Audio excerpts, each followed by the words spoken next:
Hello বন্ধুরা, welcome back to my channel. কেমন আছো তোমরা সবাই? আশা করি ভালো আছো, আর আমরাও ভালো আছি। চলে এলাম আর একটা নতুন রেসিপির সাথে। আর আজকে তোমাদের সাথে শেয়ার করবো একদম বাটাবাটি ঝামেলা ছাড়াই ডিমের একটা দারুণ রেসিপি। তো চলো রেসিপিটা দেখে নাও।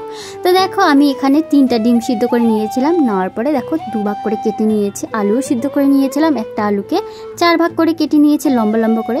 সাথে পেঁয়াজ কেটে নিয়েছি, আদা রসুন থেতো করে নিয়েছি, আর একটা কাঁচা লঙ্কা কেটে নিয়েছি মাঝখান থেকে ফালা করে নিয়ে। তো দেখো, আমি এখন ফ্রাই প্যান বসিয়ে দিয়েছি ডিমগুলোকে ভেজে নেওয়ার জন্য।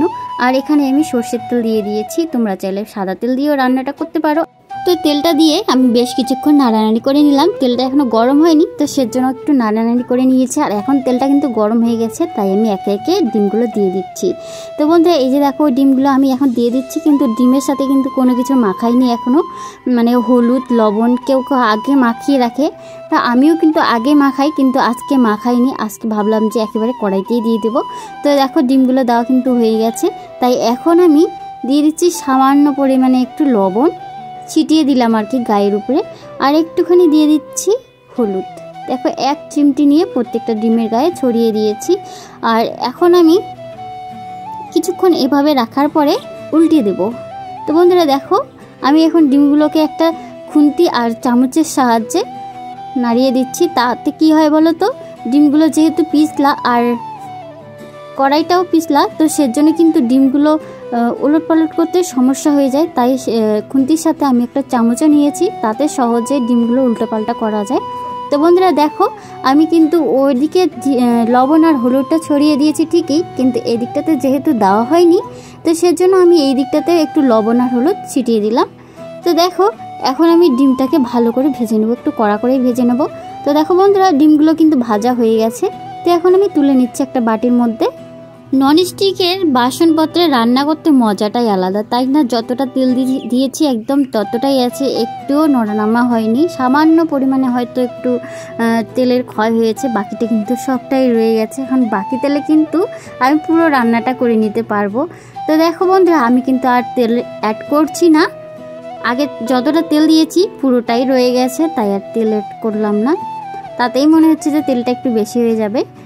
তো যাই হোক বন্ধুরা, এখন আমি কড়ার মধ্যে প্রথমে দিয়ে দিলাম একটু ডালচিনি আর একটু এলাচ দিয়ে দিয়েছি। তারপরে আমি কুচু কুচু করে রাখা পেঁয়াজগুলো দিয়ে দিলাম। আর থেতো করে যে রেখেছিলাম আদা রসুনটা, ওটাও কিন্তু দিয়ে দিলাম। আর সাথে যে একটা কাঁচা লঙ্কা রেখেছিলাম, সেটাও কিন্তু আমি দিয়ে দিয়েছি। তো এখন আমি এই পেঁয়াজ আর বাকি সব জিনিসগুলো ভালো করে ভেজে নেব। তারপরে হচ্ছে আলুটা দিয়ে দেবো। তো বন্ধুরা দেখো, ভাজা কিন্তু হয়ে গেছে পেঁয়াজগুলো। তো এখন আমি আলুগুলো দিয়ে দিচ্ছি। আলুগুলো এখন ভালো করে তেলে ভেজে নেব। আর সাথে সাথে দেখো, পেঁয়াজগুলো ভাজা মানে বেশি হয়ে যাচ্ছিলো জন্য আঁচটা কিন্তু আমি একদম লোয়ে রেখেছি, কারণ পেঁয়াজগুলো এদিকে ভাজাটা বেশি হয়ে যাচ্ছিলো আলুগুলো ভাজা হতে হতে। তো দেখো, আমি এখন এখানে পরিমাণ মতো লবণ আর হলুদ দিয়ে দেব। দিয়ে দিলাম পরিমাণ মতো হলুদ, আর এখন দিয়ে দিচ্ছি পরিমাণ মতো লবণ। তো এখন আমি ভালো করে আলুগুলো ভেজে নিচ্ছি। তো বন্ধুরা, যেহেতু সবজিগুলো কম, মানে আলু যেহেতু কম দিয়েছি, আর আমরা বাড়িতে খুব কম মানুষ থাকি, তো সেই কারণে কিন্তু সবজিপাতি যাই রান্না করি না কেন, একটু কম পরিমাণেই রান্না করি। তো কম পরিমাণে যখন রান্না করব, তখন কিন্তু রান্নাটা মানে যে কোনো ভাজাই বলো আর রান্নার ব্যাপারে বলো, কিন্তু খুব তাড়াতাড়ি হয়ে যায়। তো দেখো বন্ধুরা, আমি তোমাদের সাথে কথা বলতে বলতে এইদিকে কিন্তু আলুটা বেশ ভাজা হয়ে গেছে। আর আমি এখানে 1/2 চামচ মতো জিরে দিয়েছি। তো দেওয়ার পরে ভালো করে কিন্তু ভেজে নিয়েছি কিছুক্ষণ।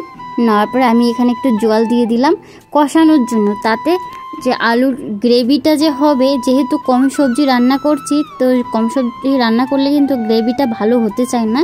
তো সেই কারণে হচ্ছে আগে আমি একটু জল দেব। জল দিয়ে ভালো করে আলুটাকে একটু নাড়াচাড়া করে নেব। আর কিছু আলুকে এইভাবে খুন্তি দিয়ে ভেঙে নেব, তাতে গ্রেভিটা কিন্তু ভালো হবে। না হলে কম সবজি রান্না করার ক্ষেত্রে গ্রেভি কিন্তু ভালো হতে চায় না, মানে যেরকম বানাতে চাইবো সেরকম কিন্তু হতে চায় না। তো সেজন্য কিন্তু আগে আমি জল দিয়ে ভালো করে মশলাটা বা আলুগুলোকে যাই মানে যে সব কিছুই দেই না কেন, সব উপকরণে আর কি ভালো করে কষিয়ে নেই। নেওয়ার পরে তাহলে গ্রেভির একটা মাখা মাখা যে থাকে সেটা কিন্তু চলে আসে। তো সেই কারণে হচ্ছে আমি কিছু আলুকে এরকম করে খুন্তিটার সাহায্যে ভেঙে ভেঙে নিচ্ছিলাম, তাতে করে কিন্তু আমার গ্রেভিটা খুব ভালো হবে। তো দেখো বন্ধুরা, জলটা শুকিয়ে গেছে, যাওয়ার পরে তেল ছেড়ে দিয়েছিল মশলাটার থেকে। তো এখন আমি হচ্ছে ঝোলের জন্য জল দিয়ে নিয়েছি। তো জল আমি এখানে প্রায় 2 কাপ মতো জল দিয়েছি। এখন আমি জলটাকে ভালো করে ফুটিয়ে নেব। তো দেখো বন্ধুরা, জলটা কিন্তু খুব ভালো করে ফুটিয়ে গেছে। তো এখন আমি এখানে ডিমগুলো যে ভেজে রেখেছিলাম সেই ডিমগুলো এখন দিয়ে দিচ্ছি। ডিমগুলো দেওয়ার পরে ভালো করে ফুটিয়ে নেব ডিমগুলোর সাথে ঝোলটা, তাহলে খেতে কিন্তু আরও বেশি ভালো হবে। তো বন্ধুরা দেখো, ডিমটাকে কিছুতে ওলট পালট করা যাচ্ছে না, তাই আমি আবারও চামচ আর খুন্তির সাহায্যে ভালো করে নেড়ে চেড়ে দিচ্ছি, উলট পালট করে দিচ্ছি আর কি। তো বন্ধুরা, আমার রান্নাটা কিন্তু অলমোস্ট রেডি হয়ে গেছে।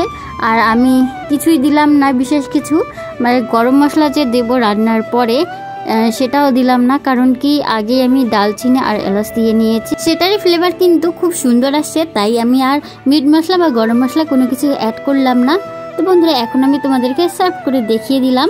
আর কেমন লাগলো বন্ধুরা আজকের রেসিপিটা অবশ্যই জানাবে কমেন্টের মাধ্যমে। যদি ভালো লাগে তো একটা লাইক কমেন্ট করে দিও। টাটা, সবাই ভালো থেকো।